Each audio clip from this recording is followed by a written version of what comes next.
অতএব সফলতার মানদণ্ড এটা নয় যে তুমি তোমার ভালো সময়কে কেমনে পার করছো। সফলতার মানদণ্ড হচ্ছে তুমি তোমার খারাপ সময়কে কেমনে হ্যান্ডেল করছো। যে তার খারাপ অবস্থা আল্লাহর উপরে ভরসা করে তার সফলতা রুখে দেওয়ার সাধ্য কারো নয়, ঠিক কিনা বলেন?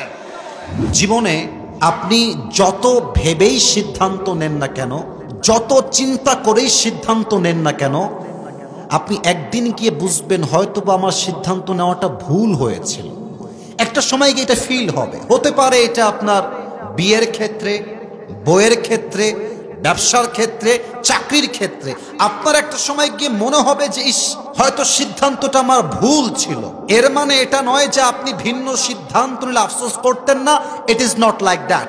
যদি আপনি এর জায়গায় বি করতেন তাও আপনি আফসোস করতেন। এর কারণ কি জানেন?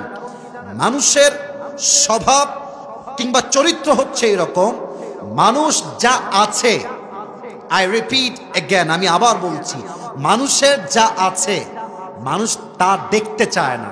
কি তার কাছে নাই এটা নিয়ে সে অলওয়েজ ভাবতে থাকে, ঠিক কিনা বলে? যা আছে you have to be grateful for that. লাইন শাকারতুম লাযীদান্নাকুম ওয়া লাইন কাফারতুম ইন আযাবি লাশাদীদ। If you are grateful, I will increase your ni'mah, mercy, blessing and bounties, whatever you have in this worldly life. Allah Ta'ala বলছেন, যে বান্দা শুকরগুজার হবে তার যা আছে আমি আল্লাহ তার চাইতে 1000 গুণ বেশি বাড়ায় দান করব। সুবহানাল্লাহ। আপনার একটা সময় গিয়ে আফসোস হবে যে আমি সিদ্ধান্ত কেন নিলাম। তো অনেকে আফসোস করছেন যে কেন সায়েন্স নেই নাই, কেন আর্ট নিলাম, কেন ব্যবসা আগে শুরু করলাম না, কেন আমি এই মেয়েকে বিয়ে করলাম, কেন আমি এই বউকে সিলেক্ট করলাম আমার বউ হিসেবে, আমি তো ভুল করেছি। এই সব পরিস্থিতিতে একটা কথা মাথায় রাখবেন, ব্রেইন হ্যাজ টু বি কুল। একদম ঠান্ডা রাখবেন, অস্থির হবেন না। অস্থির হলেই আপনি জীবন যুদ্ধে হেরে যাবেন। ওয়ামান ইয়াতাওয়াক্কাল আলাল্লাহি ফাহুয়া হাসবু। যেই বান্দা তার জীবনের সমস্ত কষ্টে, দুঃখে, হতাশায় আল্লাহর উপরে ভরসা করে, আল্লাহ বলছে আমি আল্লাহ তার জন্য একাই যথেষ্ট হয়ে যায়। সুবহানাল্লাহ।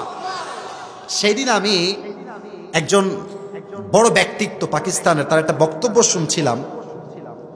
নাম হচ্ছে ইমরান খান। নাম শুনছেন না? আর ইমরান খান নাম তো সবাই শুনেছি আমরা। আগে ছিলেন ক্রিকেটার, পরে হয়েছেন প্রাইম মিনিস্টার।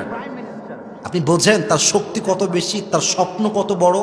উনি একটা কথা বলেন যে अगर जिंदगी को समझना चाहते हो तो पीछे देखो, अगर जिंदगी को समझना चाहते हो तो पीछे देखो, और अगर जिंदगी को जीना चाहते हो तो आगे देखो। কত সুন্দর কথা। যদি জীবন বুঝতে চান অতীত দেখেন যে অতীতে আপনি কি ভুল করে আসছেন, আর যদি আপনি জীবনটাকে এনজয় করতে চান পেছনের দিকে নয় সামনের দিকে এগিয়ে যাওয়া লাগবে, ঠিক কিনা বলেন?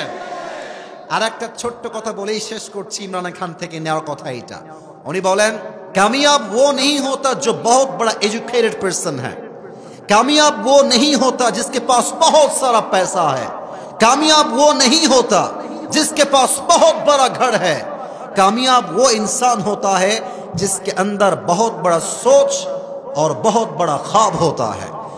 উনি বলেন যে যার কাছে টাকা অনেক বেশি, মেধা অনেক ভালো, বাড়ি অনেক বড়, সে সফল নয়। যার চিন্তা বড়, যার স্বপ্ন বড়, সেই তো আসলে বড় মানুষ, সে কিনা বলে? অতএব সফলতার মানদণ্ড এটা নয় যে তুমি তোমার ভালো সময়কে কেমনে পার করছো। সফলতার মানদণ্ড হচ্ছে তুমি তোমার খারাপ সময়কে কেমনে হ্যান্ডেল করছো। যে তার খারাপ অবস্থা আল্লাহর উপরে ভরসা করে তার